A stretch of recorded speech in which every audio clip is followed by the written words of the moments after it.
On June 15th, the world witnessed a devastating incident. The murders of Hunter, Clayton, and Chase, three young children under the age of 7 by their father, Chad Doerman. Who knew family ties could unravel in such a bone-chilling way?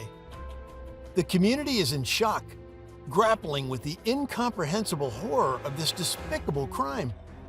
As authorities continue their investigation, there's a growing need to delve into Chad Doerman's background and explore the potential factors behind this unimaginable act.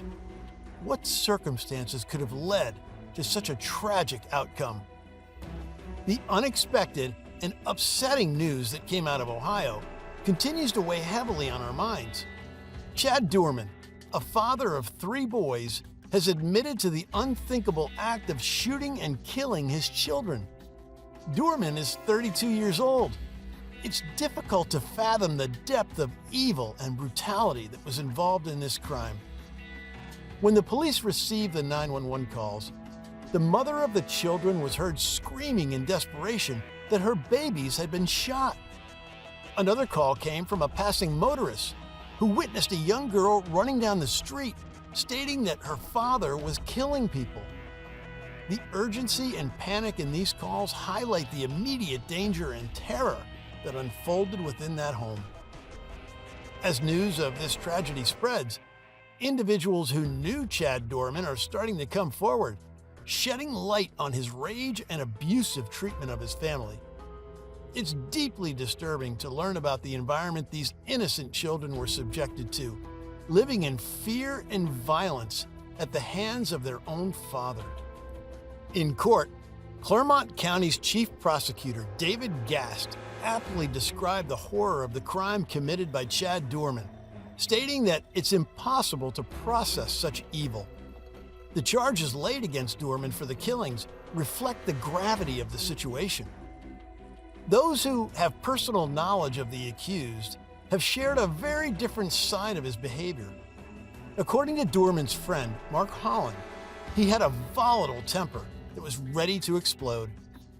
The accounts from those who knew the couple reveal a pattern of regular arguments between Doerman and his wife Laura. Neighbor Richard Kincannon has also confirmed this, stating that Doerman displayed anger on a daily basis. He recounts witnessing Doerman yell at his wife and children frequently. These testimonies provide a different perspective on Doerman's character and paint a disturbing picture of his relationship with the family. In a recent interview, Chad Doerman's father, Keith Doerman, expressed his struggle to comprehend how his son could have committed such a heinous crime. Keith Doerman revealed that he believed his son had simply snapped, despite Chad's admission that the killings were planned.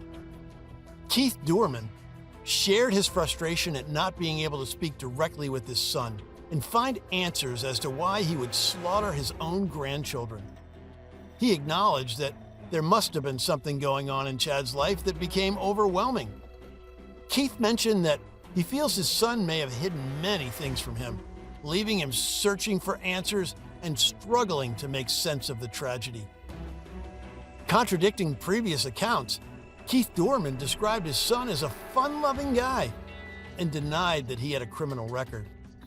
However, public records reveal that Chad Doerman faced charges in a 2010 domestic violence incident where he was accused of choking his own father.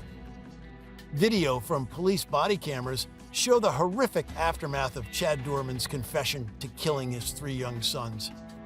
Doerman's frightening reaction as police arrive at his rural Ohio property after receiving allegations of the horrific act is captured on camera. With caution, armed officers approach the scene, only to find Doerman calmly waiting for them. They instruct him to stand, and he complies before being forced to the ground and handcuffed by the officers. Throughout the encounter, Doerman offers no resistance. In the background, a woman's voice can be heard yelling, expressing the heartbreaking realization of the children's fate. She expresses her anguish, exclaiming, "There's so little! You took my life from me." Doerman engages in conversation with the officers, asking if he can roll over and assuring them that he poses no threat. He states, I ain't mad. I ain't nothing. It's kind of uncomfortable. I ain't going to run away. As he's escorted towards a police car, Doerman requests that the officer remove his wallet from his back pocket.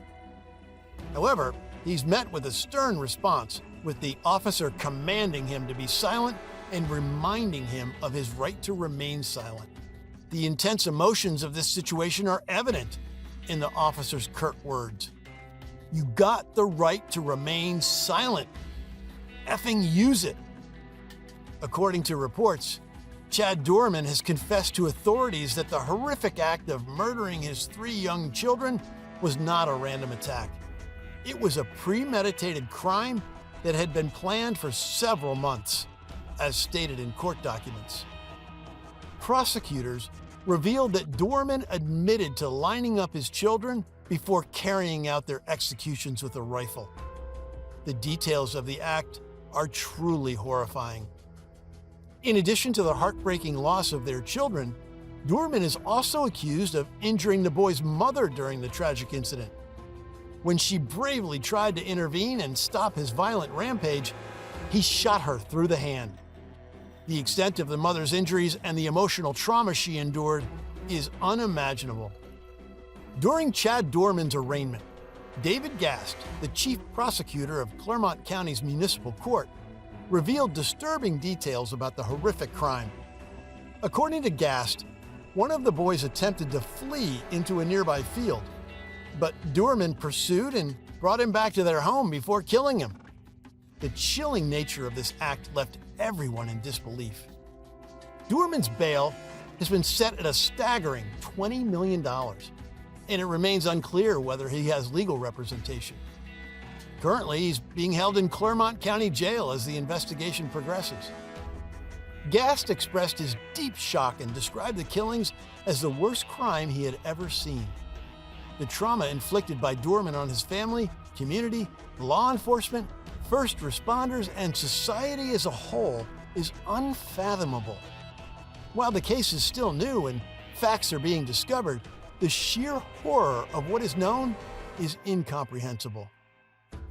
In an act of unimaginable cruelty, Doerman lined up his 3 young sons in their home and executed them with a rifle.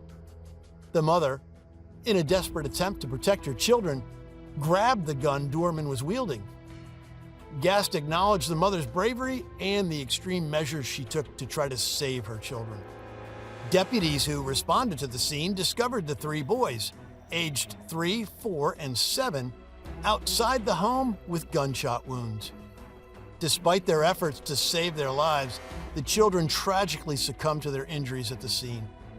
The deputies were forced to witness this heartbreaking scene, feeling utterly helpless in the face of such a horrific crime.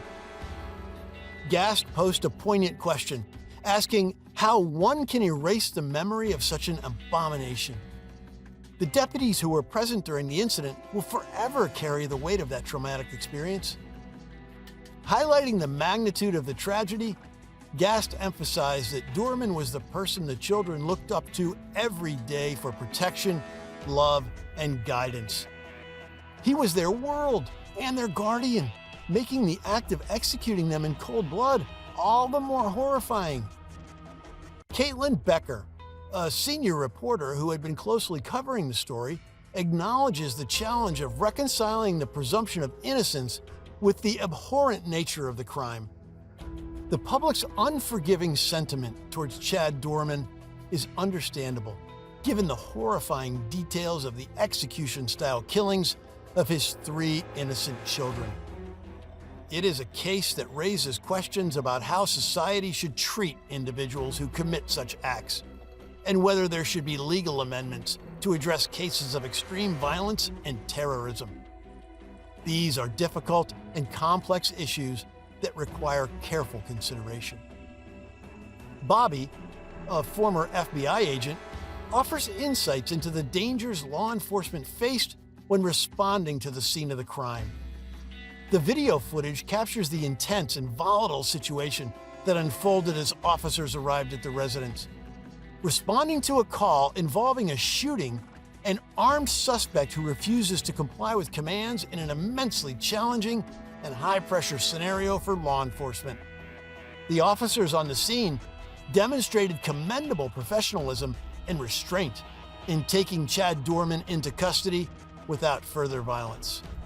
Their ability to remain composed and focused despite the emotional turmoil of witnessing the lifeless bodies of 3 young children is a testament to their training and dedication. Susan Constantine, a human behavior expert and jury consultant, sheds light on the patterns of behavior exhibited by Chad Doerman. Her analysis highlights as Chad Doerman remains in his jail, his safety becomes a priority, and suicide watch measures are likely in place. Court-ordered psychiatric evaluations will help assess his mental state and provide insights into his psychological well-being. The current focus is on assembling a comprehensive picture of Doerman's background and experiences, exploring his history of violence, mental health concerns, and the generational trauma that may have shaped him. Unraveling the why behind his actions is a crucial step in the pursuit of justice and the search for a fair and appropriate resolution to this case. The tragic events in Monroe Township, Ohio, have left a community shattered. We must come together to support the surviving family members and prevent such acts of violence. Share your thoughts and join the conversation in the comments. Subscribe for more updates on this story and others like it.